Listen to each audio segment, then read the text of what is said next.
Hello అండి. Welcome to Nischala's kitchen. ఈరోజు హెల్త్‌కి ఎంతో మంచివైన జొన్నలతో ఒక స్నాక్ రెసిపీ. చూస్తేనే అర్థమైపోయింది కదూ! జొన్నలతో జంతికలు ఆర్ జొన్న మురుకులనొచ్చు, ఆర్ జొన్న కారాలని కూడా అనొచ్చు. ప్రాంతానికొక పేరు. ఇవి హెల్త్‌కి ఎంతో మంచిది అండ్ చాలా టేస్టీగా ఉంటాయి. ఎలా తయారు చేసేయాలో చూద్దామా? Come on. కావాల్సిన ఇంగ్రీడియెంట్స్ ఒక 6-7 పచ్చిమిరపకాయలు, ఒక్క వెల్లుల్లిపాయ పొట్టు తీసుకొని వేసుకోండి. ఒక టేబుల్ స్పూన్ జీలకర్ర, రుచికి సరిపడా ఉప్పు. వీటన్నిటిని ఒక ఫైన్ పేస్ట్ చేసుకొని రెడీగా ఉంచుకోవాలి. ఇప్పుడు పిండి కలుపుకోవడానికి కంఫర్టబుల్‌గా ఉండే ఒక పెద్ద గిన్నెలో 4 కప్పుల జొన్న పిండి. చూడండి, కప్పు నిండుగా కొలిచి 4 కప్పులు జొన్న పిండి, 1 కప్పు బియ్యపు పిండి. ఇలా బౌల్‌లోకి వేసేసుకోండి. ఇది ఇంట్లో ఆడించుకున్నదైనా సరే, స్టోర్ నుంచి తెచ్చుకున్నదైనా సరే బానే ఉంటుంది. జొన్నలు హెల్త్‌కి చాలా మంచివి. హెల్తీ ఇంగ్రీడియెంట్స్‌తో ఎప్పుడూ ఏదో ఒక కొత్త డిష్ తయారు చేసుకొని, పిల్లలకి కూడా వాటి రుచిని అలవాటు చేయాలి. చూడండి, 4 కప్పులు జొన్న పిండి వేశాను అండ్ 1 కప్పు బియ్యపు పిండి వేశాను. ఇప్పుడు ఈ పిండిలోకి సరిపడినంత పింక్ సాల్ట్, ఒక స్పూన్ మిరప్పొడి. మీరు ఇంకొంచెం స్పైసీగా తినేలా ఉంటే మిరప్పొడిని ఇంకొక హాఫ్ స్పూన్ పెంచుకోవచ్చు. అండ్ ఒక టేబుల్ స్పూన్ పచ్చి నువ్వులు. వేపుకోవాల్సిన అవసరం లేదు. పచ్చివి డైరెక్ట్‌గా వేసేసుకోవచ్చు. ఇప్పుడు ఇంకొక చిన్న ప్యాన్‌లో మనం ఎన్ని కప్పులైతే పిండి తీసుకున్నామో అన్ని టేబుల్ స్పూన్‌ల నూనె వేసుకోవాలి. ఇప్పుడు మనం ఇక్కడ 4 కప్పుల జొన్న పిండి, 1 కప్ బియ్యపు పిండి తీసుకున్నాం కదా! సో, 5 స్పూన్ల నూనె. చూడండి, నేను ఈ చిన్న గుంట గరిటెతో 5 స్పూన్లు వేసుకుంటున్నాను. అంటే ఇది ఇంచుమించు ఒక టేబుల్ స్పూన్ ఉంటుంది. సో, 5 కప్స్ పిండికి 5 స్పూన్స్ నూనె. ఆ నూనెని మరిగించి పక్కనుంచుకోండి. తర్వాత మన పిండిలో ఇందాక నేను పసుపు వేయలేదు. పసుపు కూడా వేసేసుకొని బాగా ఒకసారి పొడిపిండి అంతటిని కలుపుకోవాలి. చూడండి, ఇలా స్పూన్‌తో గాని, చేత్తో గాని చక్కగా ఒకసారి డ్రై పొడులు అన్నీ కలిసేలాగా కలుపుకోండి. ఇప్పుడు ఇందాక మనం మిక్సీ చేసి ఉంచుకున్నాం కదా! వెల్లుల్లి, పచ్చిమిరపకాయలు అవి. ఆ పేస్ట్‌ని పిండిలోకి వేసేసుకొని, ఈ పొడిలో మొత్తం పేస్ట్ అంతా కలిసేలాగా చేత్తో కలుపుకోవాలి.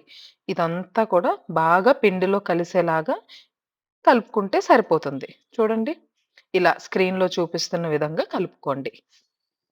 అదంతా పిండిలో బాగా కలిసిపోయిన తర్వాత, మనం ఇందాక ఆయిల్ వేడి చేసుకొని ఉంచుకున్నాం కదా! ఆ వేడి వేడి నూనెని ఇలా పిండి పైన వేసేయండి. జాగ్రత్తగా స్పూన్‌తో కలుపుకుంటూ, వేడి నూనె చల్లారే వరకు స్పూన్‌తో కలపండి. కొంచెం నూనె చల్లగా అయిపోయిన తర్వాత చేత్తో కలిపేసుకోవచ్చు. చూడండి, ఇప్పుడు ఈ నూనె కూడా పిండికి బాగా పట్టేంత వరకు కలుపుకోవాలి. ఇదిగోండి, ఇప్పుడు చల్లగా అయిపోయింది. ఇంక చేత్తో డైరెక్ట్ కలుపుకోవడమే.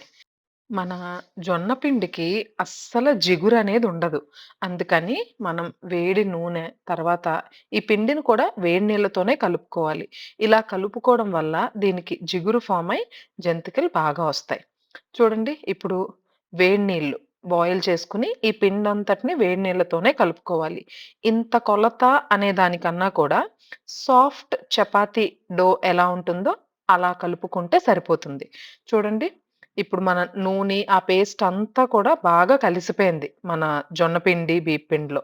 ఇప్పుడు కొంచెంగా ఆ మరిగించుకున్న వేడి నీళ్ళేసుకొని పిండిని రెడీ చేసుకోవడమే. నీళ్ళు వేడిగా ఉంటాయి కాబట్టి ఒకేసారి నీళ్లు వేయగానే చేయి పెట్టకండి. ఇలా ఒక స్పూన్ దగ్గరుంచుకుని కొంచెం వాటరేసుకుంటూ ఇలా స్పూన్‌తో కలుపుకుంటూ పిండిని కలుపుకోవాలి. చూడండి, ఎక్కడ నేను ఇంకా చెయ్యనేదే పిండిలోకి పెట్టలేదు. ఇలా మెల్లమెల్లగా పిండంతా కూడా గ్రాడ్యుయల్‌గా వాటర్ పోసుకుంటూ కలుపుకుంటే, ఒక పక్క నుంచి పిండి చల్లగా అవుతుంది.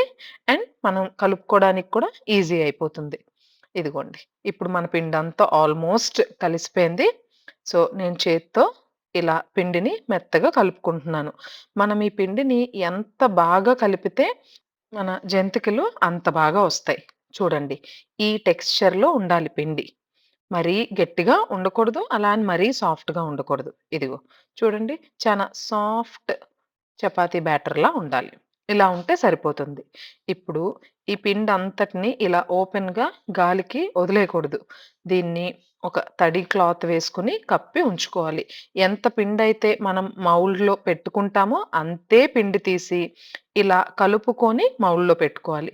పిండి పెట్టుకున్న ప్రతిసారి ఇంత క్వాంటిటీ తీసుకొని బాగా మెత్తగా ఒకసారి కలుపుకొని తర్వాతే పెట్టుకోవాలి. అప్పుడు మాత్రమే మన జంతికలు విరిగిపోకుండా చక్కగా వస్తాయి. చూడండి. గ్రీజ్ చేసుకొని ఉంచుకున్న మౌల్డ్‌లోకి పెట్టేసుకోండి. పిండిని తడి క్లాత్‌తో కవర్ చేయడం మాత్రం మర్చిపోకండి. చూడండి. ఇప్పుడు ఒక లోతుగా ఉండే కడాయిలో ఆయిల్ వేసుకొని ఇలా జంతికల్ని ప్రెస్ చేసేసుకోండి. జంతికలు వేసేటప్పుడు ఆయిల్‌లో వేసేటప్పుడు స్టవ్‌ని కొంచెం సిమ్‌లో పెట్టుకుంటే చేతులు కాలకుండా ఉంటాయి. ఇంతే.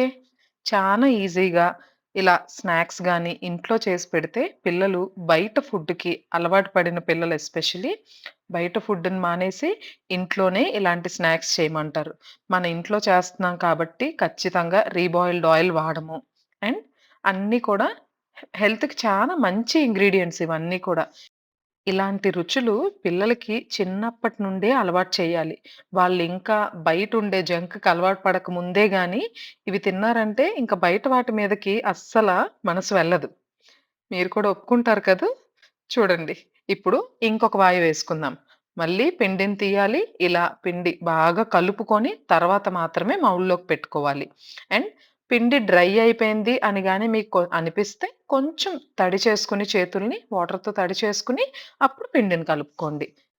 ఇంతే అండి. మళ్ళీ ఈ పిండిని మౌల్డ్‌లో పెట్టుకొని నూనెలో జంతికలు వేసేసుకోవడమే. ఎప్పుడూ కూడా ఆయిల్‌ని ఓవర్ ఫిల్ చేయకండి. అలాగే ఎక్కువ ఆయిల్ వేసేయాల్సిన అవసరం కూడా లేదు. ఎందుకంటే మళ్ళీ ఈ ఆయిల్‌ని మనం వాడుకోలేం కాబట్టి ఎంత క్వాంటిటీ అయితే పిండి తీసుకున్నామో దానికి తగ్గట్టుగా వేసుకుంటే సరిపోతుంది. చూడండి ఈ నూనెలో ఒక్క రౌండ్ వేసుకుంటే సరిపోతుంది. ఇదిగోండి. ఎంత టేస్టీగా ఏమాత్రం విరగకుండా మన జొన్న జంతికలు రెడీ అయిపోయాయి. మీరు కూడా ట్రై చేస్తారు కదూ!